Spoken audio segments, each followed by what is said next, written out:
Olá pessoal, tudo bem com vocês? Mais um papo de tatame, apesar de hoje não estarmos no tatame, mas o assunto é pertinente ao tatame, né? Vamos falar sobre os benefícios do jiu-jitsu para crianças atípicas. Nós aqui da Ogros já temos um trabalho voltado para crianças atípicas, onde atendemos mais de 30 crianças, né? E hoje nós estamos com um convidado especial, o professor Panda, onde ele trabalha com diversas crianças atípicas, desde em grupo, como também em particular, né, professor? Queria Isso que aí. você se apresentasse, contasse um pouquinho da sua história para a gente. Olá, eu sou o professor Panda. Eu me formei em Educação Física em 2007, já fazia um trabalho com crianças. Depois, começaram a surgir algumas crianças com características, estereotipias, e algumas laudadas, outras não. E aí, óbvio que surge a necessidade da gente especializar, capacitar. Então, fui atrás do curso de ABA e autismo, que é um dos cursos que o Sensei também fez. Que é o estudo da ciência aplicada. Hoje estou pós-graduando em crianças neurodivergentes, então todo esse estudo que a gente faz é justamente para a gente poder dar uma aula de qualidade, entender o que está acontecendo no tatame, entender o que está acontecendo com uma criança neurodivergente, uma criança atípica, e obviamente poder melhorar a qualidade de vida das crianças, dar autonomia, enfim, trazer todos os benefícios que o jiu-jitsu e o tatame pode oferecer para as crianças, né? Sim, com certeza. Hoje a gente tem mais um convidado, o Douglas. O Douglas é meu aluno, as filhas dele também são minhas alunas. O Douglas é pai de criança, adolescente, na verdade, neurodivergente, Isso. né? Queria que você se apresentasse um pouco aí, Douglas. Olá pessoal, meu nome é Douglas. É uma honra estar aqui com o Sensei Tony, com o Sensei João, né? E que assunto maravilhoso, né? Um assunto muito importante. Eu acho que é o assunto da vez e tem muito a agregar. E eu creio que muitas pessoas ouvindo também vai abrir muitas portas, né, Sensei? Então é um prazer muito grande estar aí. Tamo junto. É isso aí, isso é muito importante para que os pais consigam perceber, enxergar os benefícios que o jiu-jitsu traz para essas crianças, né? O professor Panda vai falar um pouquinho aí do trabalho dele, do seu dia a dia com as crianças, os benefícios que traz para a vida dessas crianças. Ah, Bom, o tatame como uma prática estruturada, ela traz, benefícios não só físicos, como sociais, psicomotores também, né. A gente pode falar aqui, por exemplo, de coordenação motora, a gente tem muitas crianças com problema de lateralidade, de equilíbrio, então o jiu-jitsu com as suas atividades estruturadas, ela vai trazer isso, ela vai ajudar na resiliência, porque o jiu-jitsu ele é um esporte, ele é uma luta que você o tempo todo está se desafiando, está se colocando em situações desconfortáveis, então você tem que dar o seu jeito de sair dali, né? Você vai ter que pensar mais, você vai ter que utilizar de algumas práticas, de algumas técnicas para você poder sair. Isso acaba ajudando a criança com espectro autismo, por exemplo, na questão de autorregulação, de controle emocional, né, de frustração, de lidar com frustrações. Então, toda essa parte de resiliência e, obviamente, acho que o ponto principal é trabalhar a socialização, né? Porque o tatame é um ambiente totalmente propício para você poder fazer todo tipo de inclusão, né? O tatame, ele acolhe todas as pessoas, né? Então, a parte social de integração, esse papel ele cumpre muito bem. Sim, eu queria que você falasse um pouco o que te motivou a escolher esse. Jiu-jitsu tem vários nichos, né, que dá para ser trabalhado, como a competição, como trabalhar com 40 a mais, 50 a mais, né, como a gente estava falando. Mas você escolheu trabalhar lá com criança e ainda autista. É. Eu acho que cada um dentro do esporte, seja qual for, dentro do seu propósito de vida, vai escolher aquilo que te traz uma realização e até uma satisfação pessoal, né? E para alguns, justamente trazer benefício a outras pessoas, né? Fazer com que a vida de outras pessoas tenha alguma qualidade. Como a gente estava falando ali fora, assim, umas pessoas vão ter a vertente de virar campeões mundiais, vão treinar competição, outras vão treinar simplesmente para fazer uma terapia. E eu acho que a parte que me encantou mais nas crianças, além da pureza das crianças, de Uhum. toda a questão de inocência delas, é a questão de você trazer, principalmente para crianças com alguma neurodivergência, algum progresso real e muitas vezes essa criança não consegue levar para fora do tatame, né? Ou muitas vezes antes da aula do jiu-jitsu ela não conseguia demonstrar. Então tem crianças que têm, como o Douglas falou, aversão ao toque, ela tem uma questão Uhum. sensorial muito forte, outras têm estímulo, mas com a prática do jiu-jitsu, a gente já percebe grandes melhorias nessas questões de alto foco, né? De repente, Uhum. uma criança que ela tinha muito foco em sobrecarga, em barulhos, ela começa, Uhum. o cérebro dela começa a dissipar isso. Então, tem crianças, por exemplo, que não conseguem abraçar os pais, né? Por essa Uhum. questão de toque.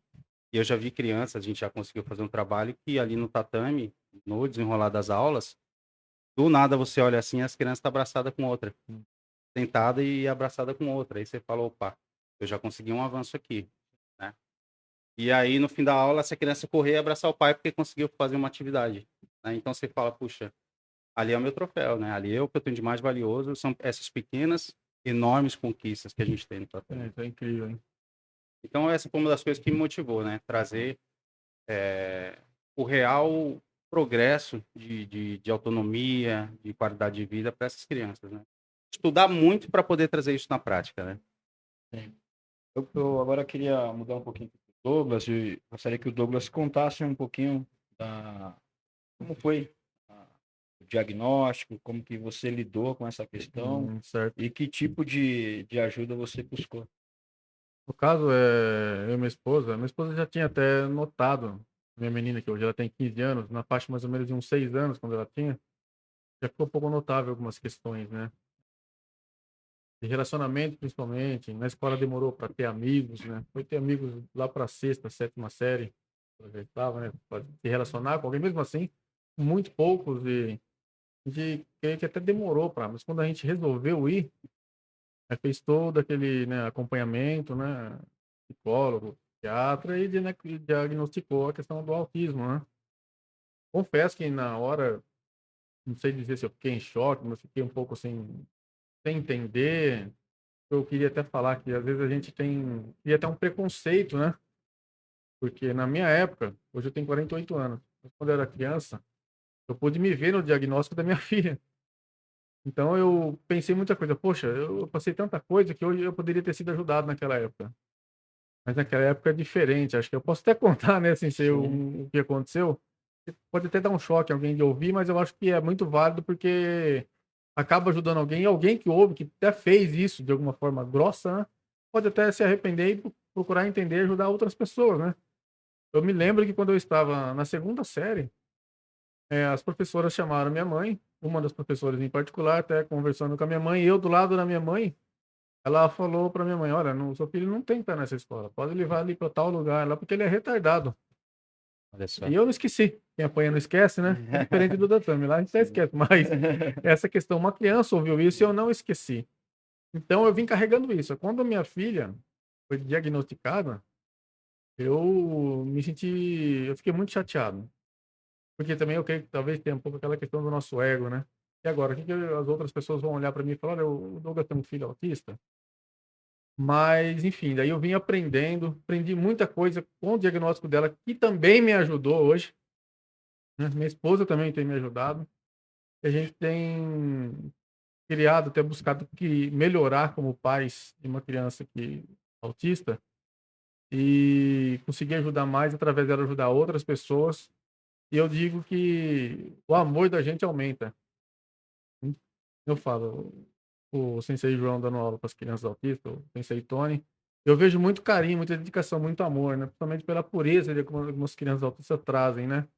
Quando eles abraçam a gente, até quando a gente luta no tatame, faz um rola, é muito diferente, é um carinho que tem, e eu acho, assim, especial e maravilhoso. Eu espero que muitas pessoas ouvindo isso possa ver uma porta aberta, né, e Eu- inclusive a Ogros tá aí, a escola tá aí aberta, né, sensei? Sim.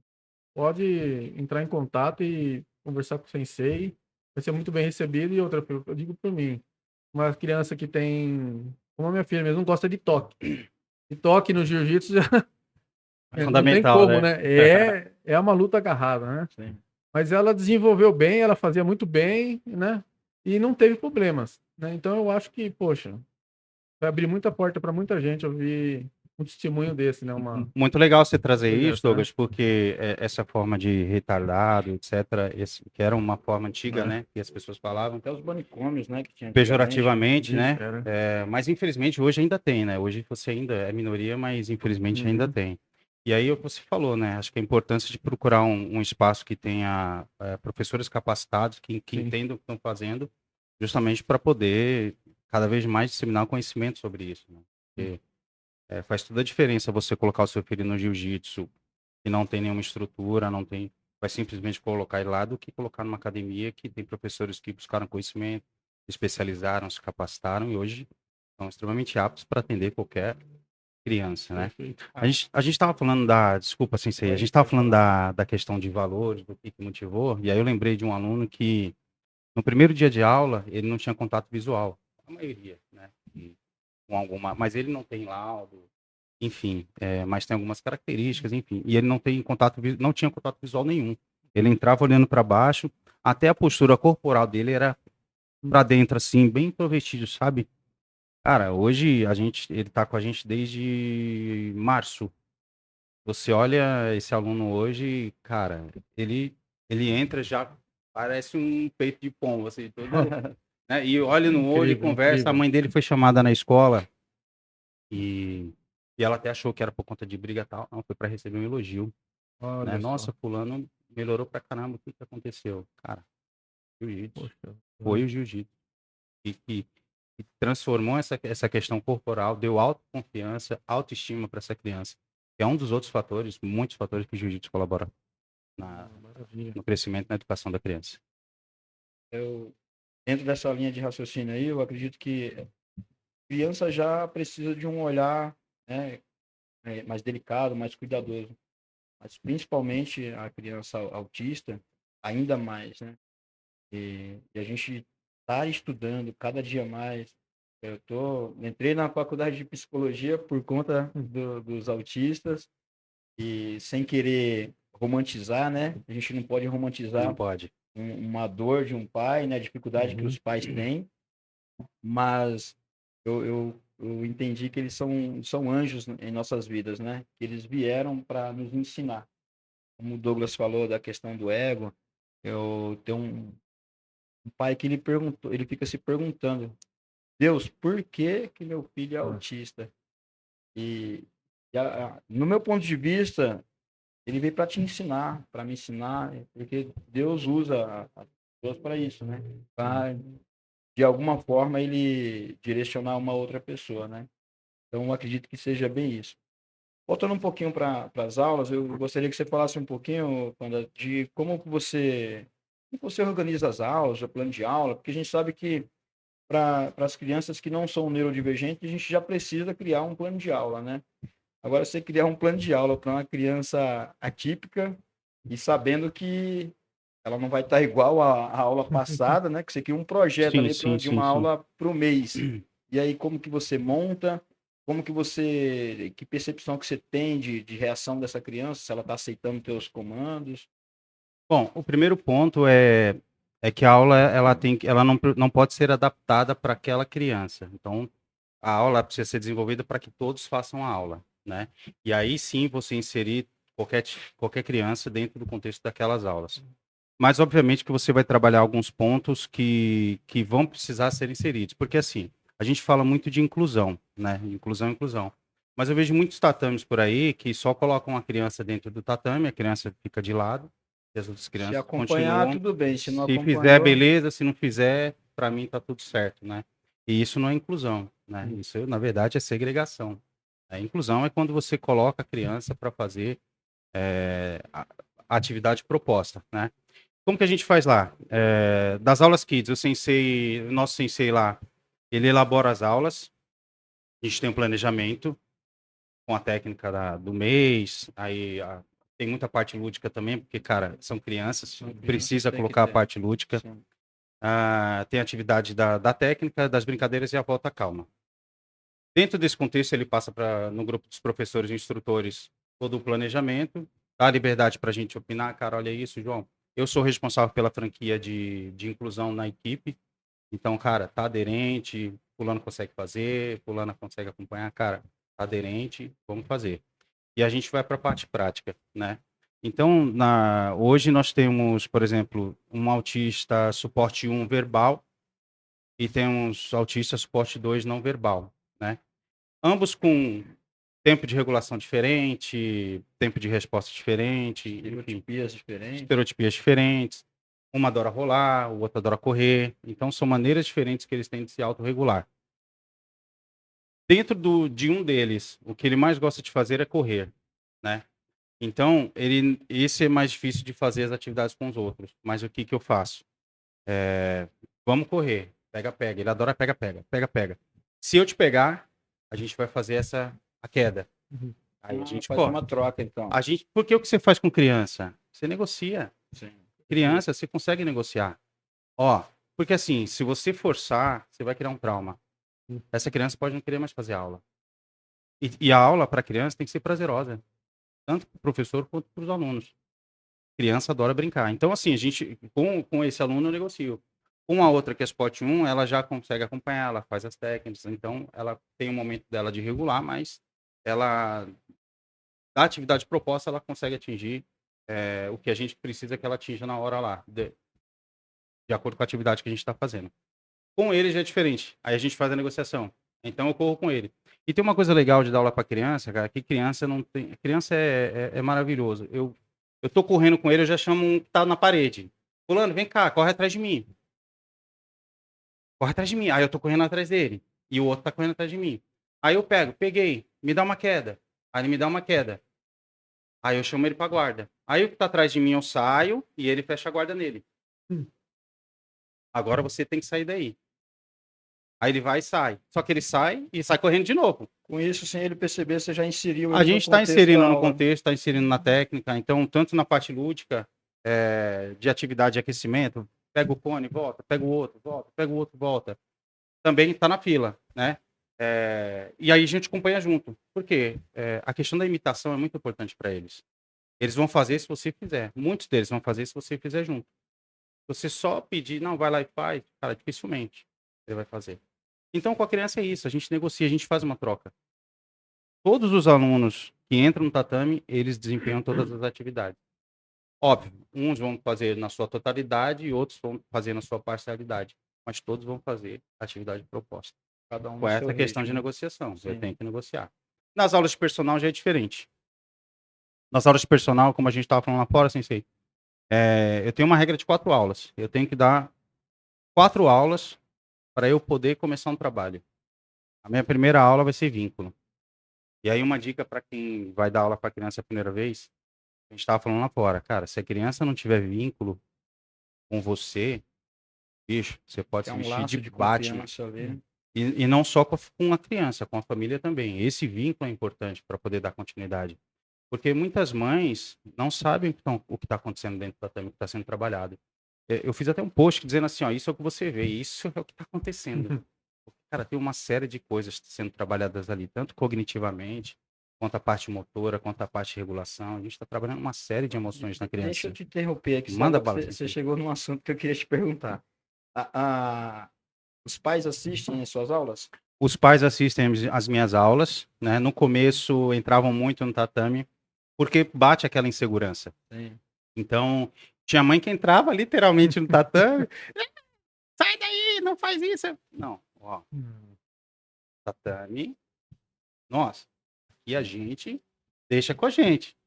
E aí, com o passar do tempo lá, 2, 3 aulas, ela adquiriu confiança, viu, opa, o negócio tá dando certo, deixa que a gente se resolve com o teu filho, né, aqui dentro do tatame. Vão ter aulas que vão ser mais fáceis, vão ter aulas que vão ser menos fáceis, mas ela vai entrar na disciplina do tatame. Isso vai acontecer. Você já teve algum caso assim comigo já aconteceu, depois eu até conto para vocês. Pra ver se na tua vivência já teve. De um pai, uma mãe chegar para você e falar, vou tirar meu filho do jiu-jitsu porque ele não está fazendo a luta, justamente porque tem pai que não entende esse lúdico que você está trabalhando ali. Pô, meu filho tá se arrastando no tatame, levando o cone de um lado para o outro, ele não tá lutando. Ela não conhece as características da luta e muitas das vezes pode entender que o lúdico que você tá fazendo, você tá enchendo linguiça, vamos dizer assim. Sim, isso aí acontece, tá? Não de forma direta assim, mas já aconteceu de forma velada e já aconteceu desistências também. Ah, a gente já recebeu de mães ou pais assim, ó, eu quero que meu filho mude de turma, porque tá muito fácil para ele, né? Ó, eu tô vendo muita brincadeira. Eu vim aqui para ele lutar. Eu quero que ele se defenda na escola. Até isso a gente já escutou. Ou eu quero que ele se torne um campeão, né? Uma criança de 6 anos. Cara, Sabe nem como que é a vida de um não atleta. respeitam o processo, botam pressão excessiva em cima da criança. E aí, fora do tatame, já começa aquela pressão na criança. E como que essa criança entra no tatame? Totalmente desmotivada. Eu já tive crianças de chorar de ter ataques de nervo no tatame porque perdeu uma luta. De ficar vermelho, roxo, perder a respiração. Excesso de Porque cobrança perdeu dos uma pais. luta, porque a maior parte da luta, ela não estava olhando para o adversário dela. Para onde que ela estava olhando? Pai para Para o mãe. pai e para a mãe. Então tem esse excesso de cobrança.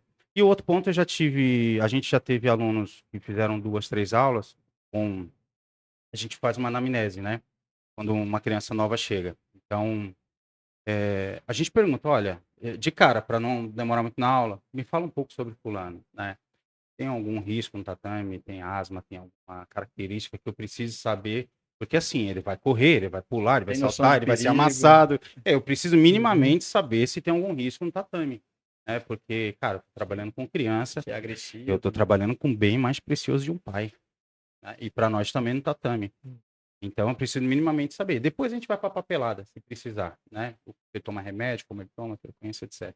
Mas, minimamente, quando chega um aluno novo, a gente pergunta, cara, ele tem alguma questão que eu preciso saber? Tem asma? Ele vai correr. Ele vai lá, vai ser amassado, enfim.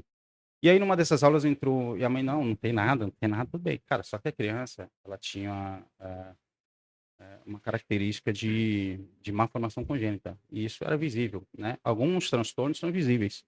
O síndrome de Down é visível, o síndrome de Williams é visível, má formação congênita é visível. E a mãe legal dizia que não, que não, que não. Cara, esse menino, ele foi, no primeiro 100 quilos, ele abriu a boca chorando. Ele nunca mais voltou pro tatame. A mãe não deu oportunidade e a gente diz assim, olha, mãe, é normal, é um esporte de contato. Eu estou monitorando a luta o tempo todo, né? Porque, assim, todas as lutas nossas de kids são monitoradas. Então, a gente tem o sensei e tem os professores e instrutores, cada um fica com um par, né? Para as crianças menores, cada um fica com um par. Nenhuma luta sozinha. Então, assim, ela não deu oportunidade de a gente falar, ó, eu monitorei a luta, não foi nada demais. Ela só viu o grito da criança, que estava extremamente assustada. Não era daquele ambiente, né? Era a primeira, segunda aula dele. E o sensei nunca mais voltou. Então, essa criança, ela perdeu uma grande oportunidade de ter autonomia na vida, de melhorar a qualidade de vida dela, e principalmente poder se socializar, porque era nitidamente uma criança que não tinha convivência social. Esse ponto aí, eu acho que o Douglas vai poder falar melhor pra gente, porque tem pais que recebem o laudo e omite porque não aceita. Sim, Não exatamente. aceita. Assim como tem pais também que tudo usa o filho, que é autista.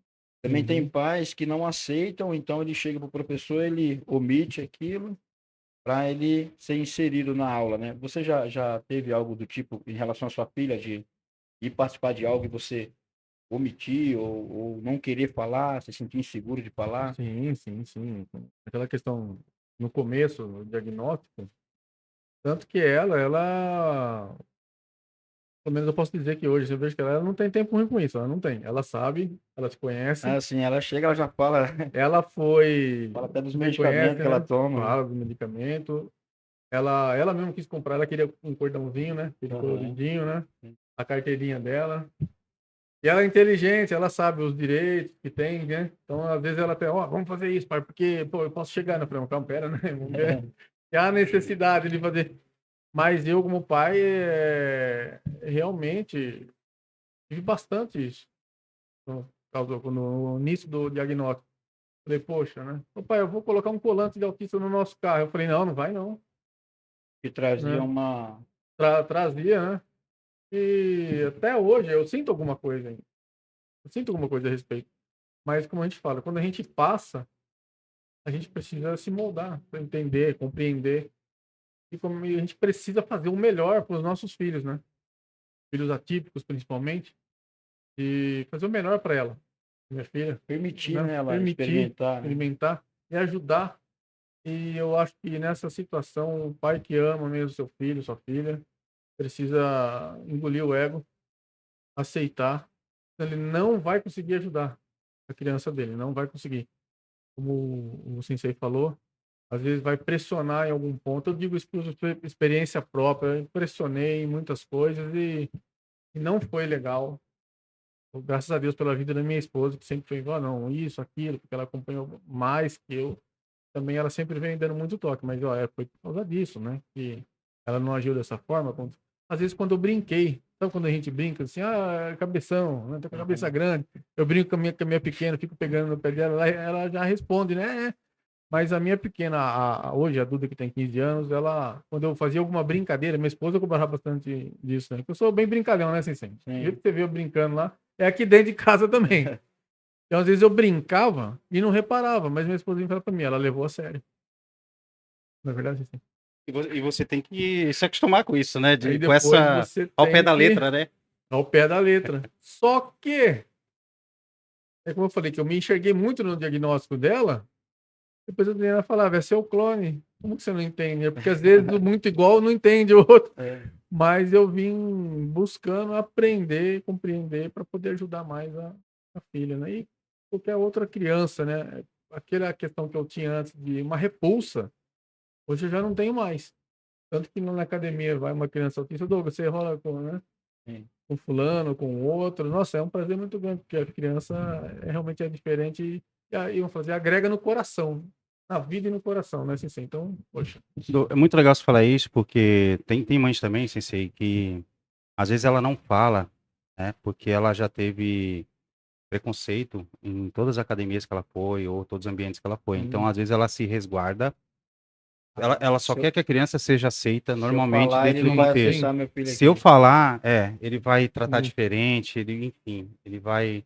Deixar de Ela lado. algumas mães se é resguardam. verdade. Outras, eu tenho uma personal que eu não posso fazer nenhum tipo de divulgação, eu não posso postar nada, porque ela não, além de não aceitar, ela não quer que ninguém saiba e a filha dela está tendo uma aula e é uma criança com espectro autismo. Fazendo uma Enfim, terapia porque é, é às autismo. vezes eu até acho que por ter um pouco de dinheiro, que é alguma coisa para livrar um pouco a consciência dela, né? Enfim. Mas ela não autoriza nenhum tipo de divulgação com. Mas aí, e ao passo que eu tenho outras, por exemplo, a mãe desse personal de segunda, que ela, João, divulga. Divulga, porque, cara, quanto mais informação chegar para as pessoas, melhor. Eu não tinha Uhum. noção de que tinha jiu-jitsu para criança, né? Que criança com autismo fazia jiu-jitsu. Criança com síndrome de Down fazia jiu-jitsu. E elas têm um grupo, né? Porque elas se apoiam. Então elas têm um grupo, cara, quando aquilo se espalha, todas querem. Porque o que Uhum. traz benefício para o filho, todo mundo quer. Pô, tá dando certo, tá dando resultado. Sim. Aliado às outras terapias, aliado a outras práticas, o jiu-jitsu, ele agrega demais. Ele vai trazer Perfeito. benefícios reais. O que eu observei também, Sensei, só dando um adendo, é que muitos pais, às vezes, não procuram ajuda, trava, né? E eu digo assim, precisa procurar ajuda. Sozinho, acho que não vai, não, é muito difícil. Precisa procurar ajuda. Né? Tem algum preconceito Sim. com psicólogo, com psiquiatra? Preconceito de procurar ajuda. Procura ajuda porque vai te aliviar, vai te aliviar, vai tirar esse peso das suas costas. Ajuda, ajuda, né? Então vai Aí vai de funcionar. encontro até fica, não sei se vocês têm lá na escola de vocês, mas a gente começou a fazer um trabalho aqui, sugerido por um aluno, Felipe, ele Hum. me deu essa sugestão. Uma vez por mês a gente faz uma roda de conversa. Nessa roda de conversa eu convido TO, psicóloga, mães atípicas, meus professores participam também, e você começa a ver essas histórias, onde a mãe tem vergonha, a mãe não fala, E às vezes essa mãe começa a entrar numa depressão porque ela Hum. fica lá com aquele querendo super proteger o Hum. filho. E cara, daqui a pouco você não vai ter mais você não vai estar mais aqui com seu filho, ele vai ter que ter essa independência, essa autonomia, né? Uhum. Então, de repente, uma sugestão para vocês lá fazer isso aí uma vez por mês, um bate-papo assim, e conhecer seus direitos, né? O- Os pais atípicos têm alguns benefícios pelo governo e a gente Sim. sabe o quanto é difícil, né? Eu já recebi uma criança que a mãe não falou para mim, inclusive falando para você como que eu comecei essa a minha jornada por criança atípica, né? Tem um amigo meu que a gente troca muita informação sobre aula para criança, sobre projeto social. A gente troca muita figurinha. E chegou um determinado momento que a gente estava muito nessa pegada de, cara, eu quero criança autista. A gente falava desse jeito. Aí ele contou para mim, cara, até mandar um abraço para ele, o Wesley, lá do Rio Grande do Norte.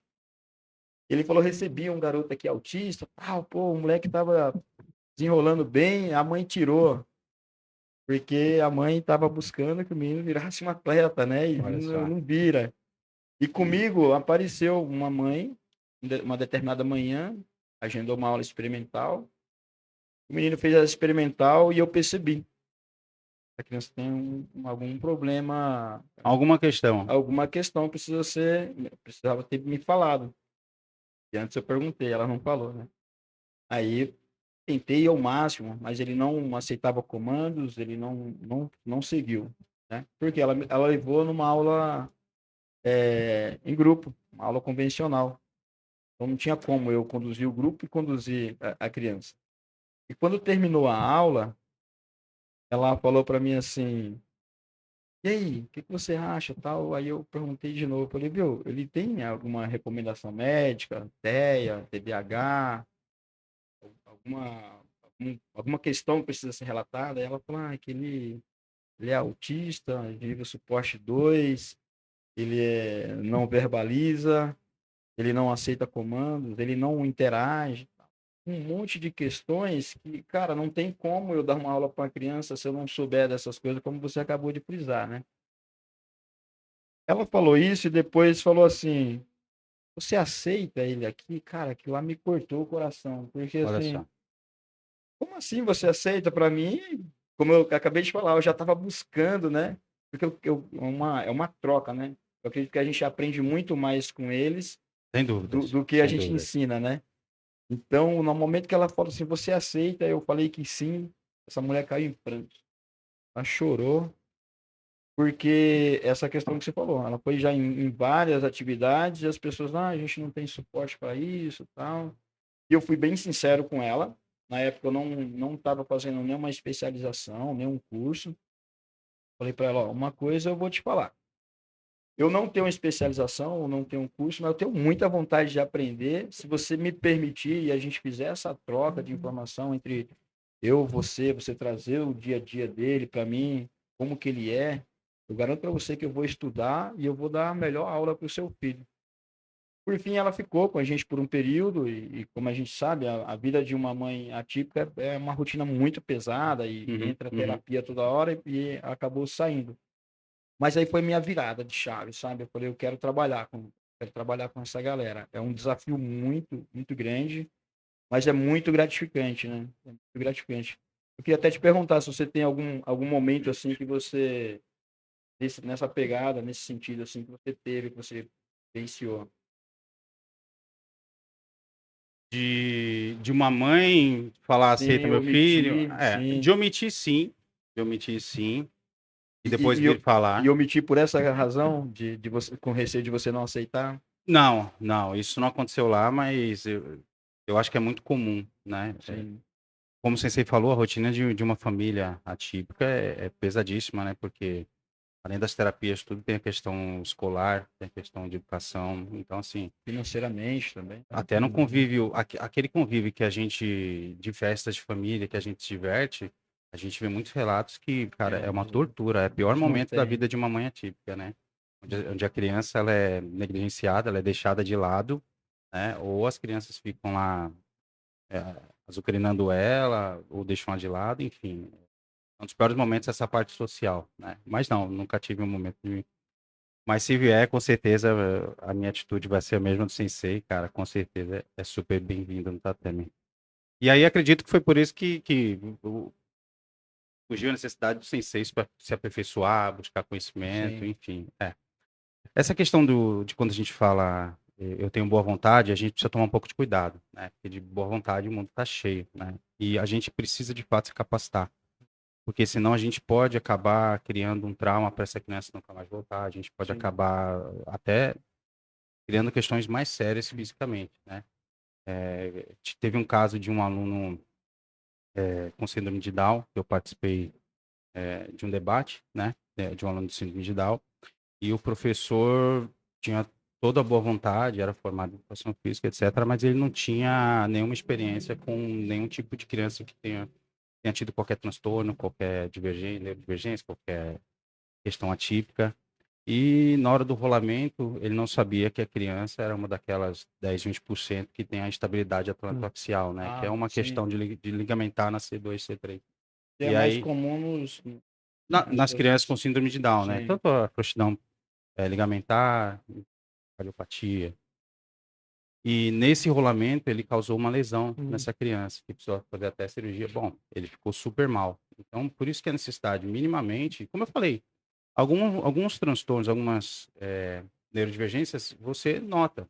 Isso é visível. Pô, uma criança com síndrome de Down, ela vai entrar no tatame, então você vai saber que ela tem algumas questões na patela, algumas questões de ligamentos. Então, você vai minimamente fazer ela com todo cuidado, né? E uma criança que não tem características físicas e a mãe não fala, né? E uma Problema criança com oculto. asma que a mãe não fala e ela corre lá o tatame todo, daqui a pouco ela tá vermelha, roxa, e aí?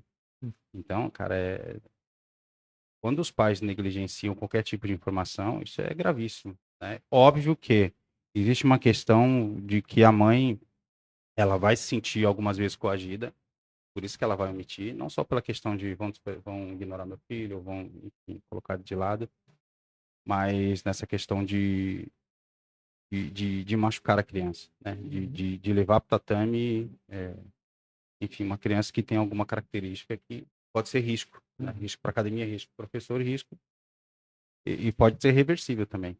Então, cara, tem que se capacitar, tem que buscar conhecimento. Uma coisa interessante é isso aí. Quem que o Sensei João acha que teria mais dificuldade de expor, o pai ou a mãe? Porque geralmente está muito mais com a mãe do que com o pai. No meu caso já é o contrário. Já nessa Você questão, fala principalmente de a esporte, de fazer convivência alguma é mais coisa, a com. convivência às vezes tem uma ligação maior com a mãe do que com o pai. Às vezes a mãe sofre encalada. Mas e o pai? Teve alguma experiência assim com o pai? Eu tive uma experiência boa, né? Que eu Hum, estava falando do Sensei. A gente teve uma dinâmica dessas do Cone que tinha que buscar. E a filha dele nunca tinha participado efetivamente de ficar na fila e ela ser a hum, próxima e ela fazer a atividade. Então, ela meio que fazia parcialmente algumas coisas, tudo.